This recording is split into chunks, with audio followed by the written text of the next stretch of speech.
Good morning, everybody. A little bit different setup. Today, we're going to be talking about Reluctant Foodie.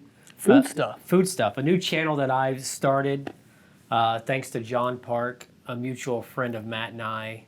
I met him through Matt at Black Sheep. And the Reluctant Foodie is kind of a brainchild from that, to where I have a very immature palate. Is that the right term? would immature be the right word? Yeah, basic maybe. Yeah, basic. Yeah, very basic. You eat like a teenager. I do. A teenage boy I mostly. do. And so, as a matter of fact, my breakfast this morning consisted of a hard fried egg on white bread with Miracle Whip. Yeah. Literally just that. I had to get a little protein in. So I don't know that I can get behind the hard egg, but I've eaten a number of egg sandwiches with mayonnaise on them. Miracle Whip in my household would have gotten you Really? probably just expelled from the house. 'Cause It's salad dressing, and so my mom used Blue Plate growing up, and which is a great mayonnaise. And as I got older, I preferred Duke's. But I don't know that we ever even had Miracle Whip. And I would go to friends' homes, and their parents would think that whatever they were serving them was healthy or whatever. Right. Which Right. we all know now is not necessarily the truth. But I love an egg sandwich on white bread with mayonnaise. With mayonnaise. I don't know how you come to the hard cooked egg. That's a little bit odd for me, but it is reflective of what I do know about you. Or have known so about it you. tracks basically. Yeah. Which I It don't lines mind. up. I don't mind an over easy, but I'd rather it on a plate that I can use the toast to kind of sop that up with. Yeah, I think the hard thing with our facial hair is egg yolk is the hardest thing to get out of a beard. Yeah. So you would likely have it in here till tomorrow. Yeah, it's tough. Do you ever eat hot dogs for breakfast? I'm sure I have. Yeah. Leftover pizza kind of thing, fried chicken. So my mom would make, she would like pan fry pork sausage on occasion, and then we would eat that between bread. So it's basically a hamburger. Yeah, exactly just right. Spiced differently. Yeah. So I don't think we came at it from two different backgrounds, honestly. Like, there were a lot of things that I ate as a young person that you continue to eat now. The difference is there are thousands of other things I've eaten that you haven't necessarily ventured into yet. So this whole like reluctant foodie thing, I think, is a measure of you recognizing your proclivities as it relates to food. Yeah. But then also having, since you turned 50, this hesitant but some growing willingness to eat different things and recognize that, maybe there is a lot of stuff out there that you would enjoy if you just let yourself try them. Yeah, and so Kelly and I have been together 14 years, married 10 next month. And my tastes have changed, obviously, since her and I have been together, and she's been a big push for that. But I think a lot of the big stuff is with you from Black Sheep, giving that a chance, and just literally eating everything that you serve without hesitancy.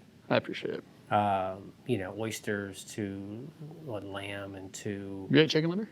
Yeah, you did. Yeah, ate chicken I liver. did. Yeah, chicken livers. And it wasn't fried. Yeah, Which generally is folks' jumping off point on the chicken liver. That's like, I eat okra, only fried okra. You know what I mean? Yeah. Sure. Yeah, sure. So I think from the Reluctant Foodie standpoint, it's really more about me showing folks maybe that are coming to the area of things with my taste palette enjoy.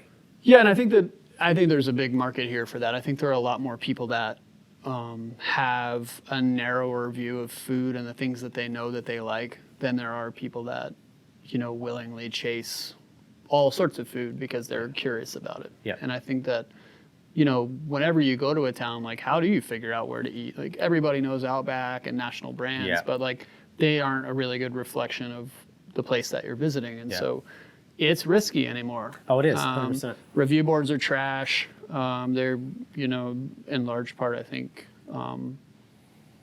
very hard to know the person that's making the review and whether you have anything in common with that person at all. Right, exactly. Or whatever. So I don't know that those are necessarily the best. So I think that if you can carve out, some authenticity for people, and people can create a likeness in you that they also have of themselves, Yeah. then maybe it becomes less risky. I know John has done an extraordinary job of John has done a phenomenal doing that. I think people who have never met him have grown to trust him because they can assimilate themselves to him in some way, or feel like the things that he eats they also would like to try. Right, exactly, yeah. And you can see on camera, you know, his reaction to trying those things. And, you know, I think Beaufort has lots of great places to eat, some of which are pretty easy to find, others are not so easy to find. Yeah. Shrimp Shack out Hunting Island is a pretty obscure place that has a massive following from locals. Yep. And a lot of nostalgia around it. It's been around for a long time. Beto's, extraordinary place that makes great food, way off the beaten path. Unless you're driving to Fripp or Hunting, you It's a would likely destination never dish, yeah. find it. Yep. But it doesn't mean they don't deserve you to drive out of the way. People need to be able to find those places. And I think there needs to be a mouthpiece, for lack of a better word, here in Beaufort for all the people who are coming in for a short period of time to know nothing wrong with eating on Bay Street, but there are other places to eat outside of Bay Street. Yeah. We love Bay Street, but we also love those that are out there. Gullah Grub is another one. Sure. Limited hours are very limited. But I did try, speaking of a Shrimp Shack, I did go out there. So the first video dropping is going to be Shrimp Shack. Okay. My first visit ever, being in And you've lived here for 27 years. never been to Shrimp Shack. Yeah, never have. And they've been open the entire time you've been They've been here. open 46 years. July 4th is 46 years for them. Who would have thought? I've been once. I've lived here for 7 years. Yeah, well, what are you going to do? Well, I didn't realize at that time it was cash only, right? And so yeah, for sure. we got there, and like, I don't carry cash. I just don't. And had to turn around and go back to the Parkers, buy a Snickers, get cash, and then go back to Shrimp Shack. Is it still served on? Did you get it to go? I did. Okay, Yeah. so. You know, we went there. It was styrofoam plates that were like divided. Oh, and yeah. was So just, like, it was still a transparent. clamshell kind of deal, same separation. It feels like you're in a treehouse. It does. You know, when you walk up the of stairs and course. like get in there. Yeah. Those places are very special, and they deserve for people to know that they're Yes. there. So you said not cash anymore. Correct. Not cash anymore. They do take debit card. I think it's a $2 surcharge, something like $2? I think so, Okay. yeah. But, you know, recommend getting there. I got there 10:45 and opened at 11. By the time I had ordered and was waiting on my food, there was probably 20 people in line. At that And time. so, what kept you from going to Shrimp Shack? Convenience. Yep. Are they open? Sure. Lack of knowledge of. If I don't understand the procedure going into something, It's too little overwhelming. hesitancy. Yeah, Okay. a little bit. Yeah, so I think that too. Even going this time by myself, the first person in the morning, I walk in, little doe-eyed, you know, order here kind of a deal. I get it, got my ticket, waited right here. She called it out. So relatively simple, but little hesitancy. Still small menu. Very small, yeah, for sure.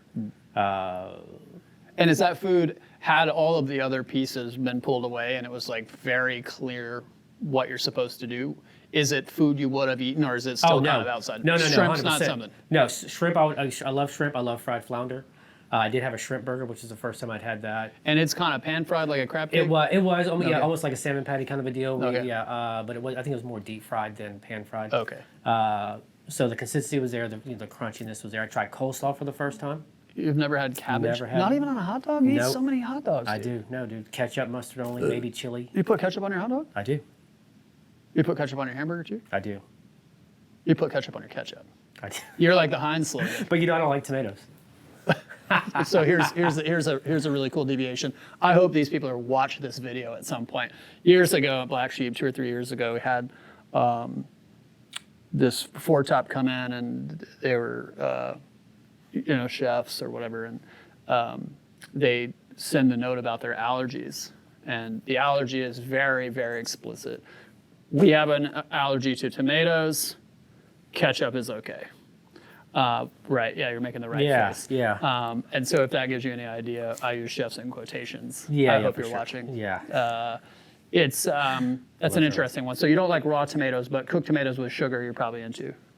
That's what ketchup. Most likely, yes. I mean, from a solid state, Sure. And I don't think I've ever had fried green tomatoes or even fried tomatoes. BLT you're not into. No.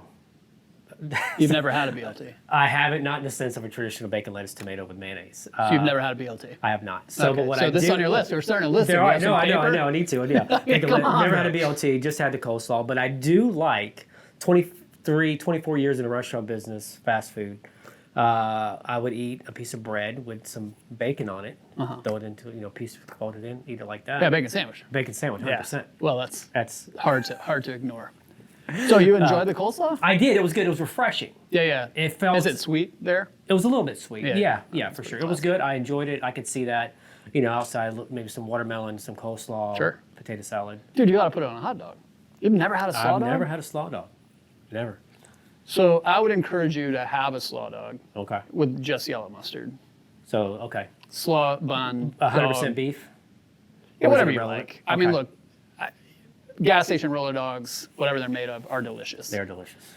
Really extraordinary hot dogs, even more delicious. Yeah. But we're talking about incrementally. Yeah, because hot dogs are already extraordinary. Yeah. I mean, like, how Yeah. good is it? Yeah. Your head's going to pop off Yeah, if for you, sure. at some point. Yeah. I'm a natural casing guy. Like, I Okay. really like a classic, Yeah. old school hot dog. But, dude, So coleslaw, mustard. a $1 hot dog, if there's still $1 at a Yeah. gas station, I'm in. Yeah, not $1.99, I think, but yeah. Whatever, $2, I'm in. Yeah, still good. Ballpark dogs, trash, Yeah. delicious. I'm into it. Yeah, wrapped in foil with a bunch Yeah. kind of soggy. So I have a thing, and perhaps you can lean into this a bit. I think that warm food served in some sort of foil vessel. You mentioned that before. And It's alchemy, and it's really a game-changing thing. that's the winner for the taste flavor profile for Five Guys that you'd said that's foil. kind of the steaming thing that happens Yeah. in that short distance from off of the flat top Yeah.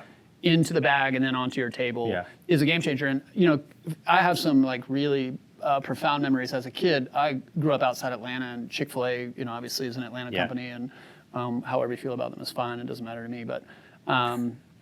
It's not the same company today as it was No, of when I was a course. kid, No, and the for food's sure. not the same either. Yeah. But I spent a lot of time in baseball parks and concession stands. At that time, Chick-fil-A would often give them or donate to them or sell them at a low price Yeah. chicken sandwiches. And the hack, the real hack or the cheat was to wait until the concession stand was getting ready to close. They would not only discount the chicken sandwiches, but they'd been steaming with that like pickle thing for sure. for hours. Yeah. And you get it out of the foil, it smells different, It does. and that combination of steam and time with that Right. weird pickle thing just made it a better sandwich. And so to this day, if I get a chicken sandwich, I've changed a little bit. I put mayonnaise and hot sauce on it, Okay. and put it right back in the foil. Eat half my fries, let it kind of like do its thing, yeah, and for then sure. eat it. And Yeah. it's a wildly different sandwich. So is it a different procedure? So say the Chick-fil-A foil that's in the bag, kind of the paper outside, still same concept? Same thing. Same thing? Yeah, it's really just that like more that visual. ability to capture steam and Right. not have it go out. Right, Like, right, for paper sure. can't do that as well Right. as like this foil thing. Yeah. And so I grew up on occasion we spent a lot of time camping and that, and we'd make these things called hobo dinners. Okay. And a hobo dinner, the way that I received it, and I have another bit of anecdotal words about this too, but the way that I ate it as a kid, my mom would pack up like basically, she called them hamburger steaks, which is just a hamburger without a bun. Yeah, right? yeah, right, exactly. And she'd load like onions and thin sliced potatoes in there Right. and cook them in the fire. Okay. And so you had this parcel that you just opened up, and then oh, we'd yeah. squeeze disproportionate amounts of ketchup on, and then Got eat it. this whole onion potato Yeah. burger thing. And they were delicious. Yeah. A lot of it's nostalgia, obviously, but I was talking to a guest not long ago about it, and he and his wife are getting ready to go camping. And he had a different version of a hobo dinner, but made the same way. So Okay. like, there's some commonality Yeah. there. And he lit up like a sign. He was so stoked to do it, and went that weekend, made hobo dinners with his Yeah. wife, and then came back the following week and talked to me about it. And it was a piece of nostalgia for him. So Yeah. I think that foods wrapped in foil we can all sort of relate to, and generally, it's not highbrow cuisine. Right. It's just delicious. And I think what Five Guys does with their burger is very. It reminds me so much of burgers that I had as a kid. Yeah, for sure. My grandpa or Right, whatever was right. making, and The way the I cheese just love melts, that. the way the bun absorbs that moisture. and Absolutely. As soon as you end up, it's And if you had a semi-stale bun, it rehydrates, so you don't get that crumbly Yeah. thing. It's always a Yeah. very soft bun. Yeah. I which love is that. a win-win so much. for them and from their product and inventory. And I stuff think they do a like great job. Five Guys Um, is a sleeper hit for sure. that. My Five Guys order again is it's usually a little cheeseburger, Little for sure. ketchup only, out the gate. So I think you got to step out of that a little bit. I think I need to as well. I think it's about time. Hell, my Taco Bell order bean burrito, no onion, extra red sauce with So well then, tortilla tacos and so why lettuce. would you go to Taco Bell? Why wouldn't you just go to the gas station and get like a bean burrito for $1 if there's still $1? The red sauce for me has always been almost like when they had the anchorito. The anchorito to me was probably one of their favorite top level dishes. Is this The still? irony. Do you remember it differently, or is it still the same for you? I think it's still the same for Okay. me. I've never the ones back in the day had the black olives on it. I never ate those. But anytime they do bring it back, it's again the nostalgia aspect of it, but the flavor profile is still there. It's just a shit ton of red sauce and a good bean burrito for me. That's all you get. That's it. Those two. I've never had Mexican pizza. I've never had their quesadilla. I've never had nothing. Okay, so it can't be Taco Bell. That can't be like you're coming out for this whole new thing. Like that doesn't count. No. I understand that. But I no. do want to see a later video of you going in and letting Kelly just order things that you yeah. haven't had, and real talk, Yeah. you absorbing those things. Because, I appreciate that there are lots and lots of different things at Taco Bell, but I can't imagine from A to Z, there's a large difference in how they taste. Right, for sure. You know- The flavor profile is very similar, I'm sure. Unless you get a flaming hot Dorito Yeah. shell, Yeah. all of it's kind of. Have you gonna had be- the flaming hot Dorito Mountain Dew? No. Is it good? You're asking the wrong dude. Oh, okay, So good. Yeah. you have a very safe thing. My safety is not eating things that are like neon colored. Yeah, as for sure. rules. Right now. And we've And if- made a shift. So the irony is, with me starting this, I've gotten better at eating. I've cut out sugar, cut out soda, the occasional maybe one a week or whatever. She's made homemade bread. So I have some hamburger buns that have been made. She made some spaghetti with homemade bread again that I can slice and with homemade garlic butter. Damn. So I'm getting better in my consumption of food because of my age and. So what do you want to get out of this? What is it you're trying to do? I'm trying to find better food that I can eat instead of. Not that I don't mind the same thing every time I go, but it does get old Yeah. all the time. Yeah, life's too short. It is, and It's just food. it too. is. It is. It doesn't mean you have Yeah. to eat it again. Yeah, Yeah. 100%. So I think getting out of it is just for folks that are coming to town or that have a picky eater, a son, a kid, a husband or whomever in their family that they say, well, shit, Sean ate this and he's a picky eater. Let's Give it a go. Yeah, give it a go. So you went to the station. You went to filling station with John. I did, first time. Great spot. Great spot. And again, for me, the reluctancy going to that was, I'm a local in the sense that I've been here for a long time, but I'm not a local to that establishment. Yeah, no, I understand. Like Well, a my lot of children- folks just think it's a watering hole. Yeah, for sure. And since Ron bought it, Yeah. has turned into something a little bit different. It has. Not only do they have a really extraordinary back patio and great music Yes. program, they care a lot about the food that they're Yeah. making, and everything there is of extreme value. Yes. Um, Yeah, $10 for a fried pork chop, green beans, and mashed potatoes.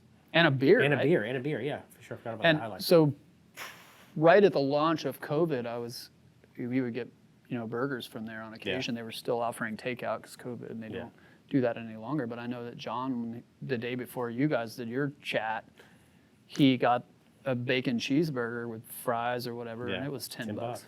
Yeah, it doesn't make any sense. Yeah, and so would you go back and get that food again? Oh, 100%. I would. Not even on film. I would go back on a Thursday Just to night. spend your money there. Just to spend my money. Yeah, try for something different. Yeah, because, and ironically enough, I'd seen probably 3 or 4 people that I knew in the establishment. So okay, so there are a couple. I think they're all owned by the same fellow, but the Jamaican places. Have you I have tried not, to jump down that path? no. Gamar Watts is the owner. Super nice guy, Yeah. ex-Marine. But I've never had a true Caribbean cuisine. I'd either Janaya and then Jalion. Jalion, yeah. And then he has a Downtown. food truck on Paris Island, does, right? He's yeah. still selling to the Yeah. soldiers. So I think for a time, his mother was making the jerk chicken at. Okay. Janaya is the one Yeah, on Ladies Island. Yeah. That shit is good. Bro. Is it? Yeah, and it's a really, for me anyway, it's a real value. I Okay. mean, you're getting a box of like 4 pounds of Wow. food, and it's chicken. Just Yeah. get the jerk chicken. You don't Okay. need to get in the curried goat and stuff. Yeah. Till a few years from now, if at all. Right. But everybody likes chicken. You can Yeah. identify it, and I think the argument is that probably classically made jerk chicken would be a bit spicier, but Okay. theirs is tolerable. So the cheat there, the pro move is ask for extra gravy. That Okay. way it covers up your beans and rice. Okay. The cabbage has habanero in it, but it's not going to blow your mouth up. Okay. And then who doesn't like sticky plantains? Yeah. I've never had one. Dude, it's I don't think it's, yeah. like this custardy texture, but like very mild Okay. banana type. Yeah, yeah. I know what it looks like in its raw sense. But Yeah, so you should go and get that. okay. I don't know what my next one is. Shrimp Shack's going to drop this week after this introduction, and then I'm kind of making a list. I'm trying to do one a week if I can. That's kind Nice. of my cheat meal, if you will, of not eating at home. And bigger restaurants too, not just hole in the walls, like for all sure. of it. Yeah, yeah, I think so. So if you went to like let's say you went to Hearth, Yeah, you're a pizza guy. You're just Yeah. getting cheese. Or you're getting cheese and pepperoni. cheese and pepperoni. I do So what pepperoni. would you get at Hearth then? That would be outside of your scope. What is the one with the? And pineapple and ham doesn't count because you get that at Pizza Hut. No, what is it with the? And again, my terminology. So the mozzarella cheese, the. Oh, caprese? No, margarita. Yeah, margarita Yeah, pizza. just a classic margarita. Yeah, yeah, The basil that would be, and the, yeah, that would be out of my my box for sure. Because of the basil or because of the cheese? The cheese and the basil, which I don't mind. You know, I think I'm sure I've had basil as an herb somewhere. And then whatever, I don't know. So ideally, you would go with someone who's a little bit more adventurous than they order something that's really outside your box. You order something that's just a little outside your box, Yeah. and then you can, without so much risk, Yes. try something else. Yeah, too. yeah, yeah, for sure. That way, and that's what I did at Shrimp Shack. Was in addition to the shrimp burger or the shrimp slider, I got fried shrimp and fries. Classic. I know I'm going to eat it. Kind of a deal. Coleslaw was as a side versus say a green bean or something like that. So I know you went to Iceland, Yeah. and I know on that lead up, I was really trying to encourage you to like go to Iceland and immerse yourself in what it means to be in another culture. Yeah. How successful were you then? Limited because I think we were camping in a van for a week. Very expensive. Yeah. Not that that was really a deterrent, but just Well, it can be though. availability. 3 meals of- a day, and Yeah, because we were camping so that we went to a grocery store and kind of found what we got. I think we ate cup out. noodles. Yeah, yeah, for sure. And you ate pizza how many times? Oh, you ate fish and chips too. I did eat fish and chips. Yeah, we had which a hot I'm not dog. sure that's like classically Icelandic, but the Icelandic hot dog. Yeah, that's yeah. Known iconic. for that. And I think we had a burger or something else like that at one of the gas stations right near one of the campgrounds. But Would you go back with like a more curious mind? I would, if yeah, you for were sure. Not Especially if I sleeping wasn't in a sprinter. in work mode. Yeah. It'd be different. Like we're going to Germany in December. Well, that's right in your wheelhouse. So now you had Yeah. coleslaw, so now you get to have sauerkraut. Sauerkraut, never had that. Never had white wurst out of Munich, which you don't eat the casing on that one. You're supposed to cut it and coming out. Yeah, Dude, that's like, and not to distill all of German food culture into pretzels and sausages, but but that's and yeah. sauerkraut. But Yeah. those three things you can't really define Yeah. a German cuisine without Without it. maybe potatoes. The Nuremberg bratwurst is my all-time favorite, and what makes that one unique is the size of it. And it usually comes on brochen, 2 or 3, a little bit of mustard. Curry mustard? I'm not sure. I think when I was younger, when I lived there, I didn't eat it with the curry mustard or the mustard. You got to in general. try the curry mustard. Yeah. So we're planning that trip now. And you like warm potato salad because it's got bacon in it and mustard grains.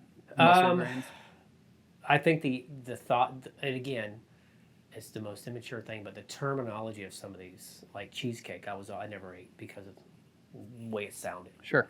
Potato salad, same way, which I do love a good potato salad, but I don't eat it very frequently. And you haven't had German potato salad, which is pretty different than American. I don't think I potato have. salad. No. You should try it. Yeah, because when I lived there with my parents, it was 7th to 10th grade or whatever. Yeah. So I'll definitely make a list of things that I should try and keep that up. Yeah, curry mustard. Yeah. Okay. Thanks, everybody. Is that it? Are we done? I think so. We're 20 minutes in. I mean, that's 25 minutes in. pretty quick. Yeah. Okay. You want to talk anything about your stuff? I don't really know what to say about it. We're gonna have snow cones. Okay. I got a meat slicer. That's gonna be fun. Okay. I've been testing some sandwiches. This knucklehead had one last week. That one's on the menu for sure. The first one. That's one of the first. Yeah, I think it's hard to not put it on. I now. agree. I'm afraid I'm gonna get kicked in the teeth on production, but whatever. Is it hard to? You just don't know the volume, man. I mean, it takes what it takes to make a grilled Yeah. cheese sandwich, especially one that's, filled with broccoli and that sort of thing. So, Yeah, I've been experimenting with that, baking some bread and trying to write a menu and get wine in. And right now you can't even walk in the restaurant because there's so much stuff everywhere, and that's a little bit of anxiety. Got the new sign on the door, got some texts about that. That's super exciting. Oh, really good. So people are noticing it. Obviously, the white contrast definitely pops versus that black. On the yeah, top. and seeing a red word on there you're not used to seeing. I think it's pretty cool. Black sheep sabbatical. So yeah, looking at reopening days here in the next couple of weeks. So 28th-ish. Stay tuned. What's that? 28th-ish. Yeah, 28th-ish. Yes, I think I've got a really, it's kind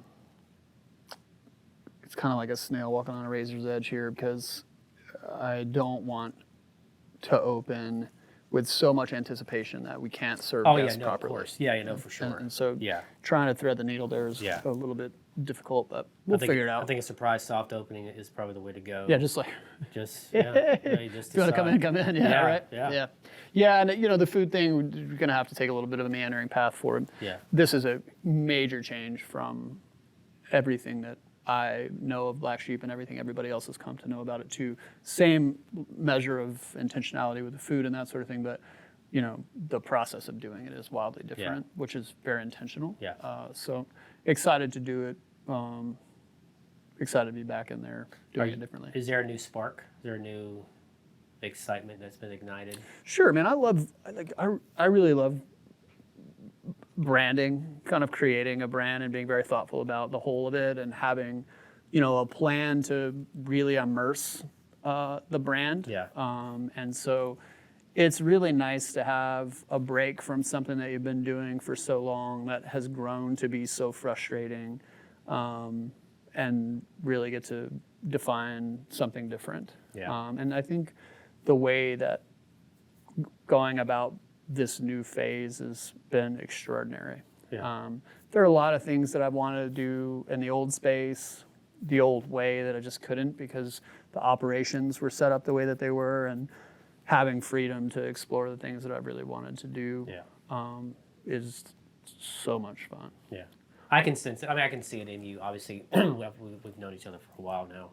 So just interacting with you now, not that it's different than before. Oh, it should be, yeah, and I acknowledge. I mean, it grew to a pretty rough place. I mean, dude, like when you just anticipate how much of your order is going to be unusable, not like sometimes, but literally 100% of the time, that some of the food you're getting is not going to be usable, and like, how do I make adjustments for that? You can only take so much of that. Yeah. There's a whole lot of other noise that comes from running a restaurant in today's world, in particular. And that you can kind of just like push away, but it's like you being a race car driver and not having gas for your car. Yeah. Or the quality of gas causes your engine to sputter. Yeah. You can't win a race if you don't have what you need to make that going function. to every single race knowing, all right, we don't know what's going to happen today or what we're going to be out of. May blow up. May not have enough tires, may only have 3 new tires. Like, any of those things, like how much of that can you take? And it affects you as a human, especially when you're working in those hours and that sort of thing. Yeah. So it's nice to have a break from it mentally, and it's nice to be able to explore things, make some meaningful decisions that hopefully create different results. Yeah. So I love this piece of it. It's super fun for me, man. I'm excited. Branding's fun. To see what it does. Branding is great. So to see where it's going to be 6 months to a year. The hope is that we get to see people more frequently, Yeah, for sure. I hope. Yeah. I don't know what sort of meaningful interaction I'll get to have based on volume or whatever, but the hope is that, we do get to see folks more meaningfully. What I will say is it's not going to be a reservation place. It's not going to be a seated dinner place, except on occasion. So, it's going to be a little bit more freeform in that sense, and you can peel away some of the things that people dislike, and I get to listen to people complain about the things that they don't like now. For so sure. in that sense, it'll always be the same, but you can't worry about that. So this part of it, I think, will give us a chance to see you more. And I know Anthony mentioned being able to come by and a little bit more, and I know he was really excited about it as well. Yeah. And it seems like the folks that I've shared some of the things I've made with so far are like super jacked about it. So I can't wait. Coming soon. Yeah, coming Stay soon. tuned. Black Sheep sabbatical. So Matt, I appreciate Sorry, you friends. coming in. Glad to have it, man. Yeah. Thanks for letting me, take a sabbatical from work for a few minutes. Of course. Thanks, everybody. Later.